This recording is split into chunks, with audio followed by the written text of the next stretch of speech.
అవసరానికి మించి చేస్తున్న నీ ఖర్చులకి నేను అప్పుల పాలవుతున్నా. మరందుకే ఎక్కువ సంపాదించమని చెప్పేది. నా స్తోమతకు మించి ఎట్లా సంపాదించాలి? ఈ దరిద్ర బతుకు నాకొద్దు. నేను మా అమ్మింటికి వెళ్ళిపోతా. చెప్పరా. అమ్మ ఫోన్ నువ్వెత్తావేంటక్క? స్నానం చేస్తుంది. ఎందుకు, ఏమైంది? చాలా అయిపోయింది, నేను ఇంకా మా ఇంత ఉండలేను. అమ్మకు చెప్పు పర్మనెంట్గా ఇంటికి వచ్చేస్తున్నా అని. నీకేమైనా పిచ్చా? ఈసారి నా డెసిషన్ మారదు.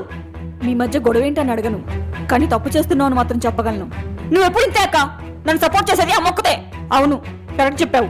నన్ను కూడా ఒకప్పుడు అమ్మ అలా సపోర్ట్ చేసింది కాబట్టి ఈ రోజు నేను డైవోర్స్ తీసుకుని ఇంట్లో కూర్చున్నా. అంటే నాకు మా ఆయనకి గొడవ అయినప్పుడు నేను కూడా నీలాగే అమ్మకు ఫోన్ చేస్తే నాకు ఇలాగే సపోర్ట్ చేసేది. అదే అమ్మని మా గొడవల్లో దూర్చకుండా మా ప్రాబ్లమ్స్ మేమే సాల్వ్ చేసుకుని ఉంటే ఈ రోజు విడాకులు తీసుకుని పుట్టింట్లో పడి చచ్చకర్మ పట్టేదే కాదు.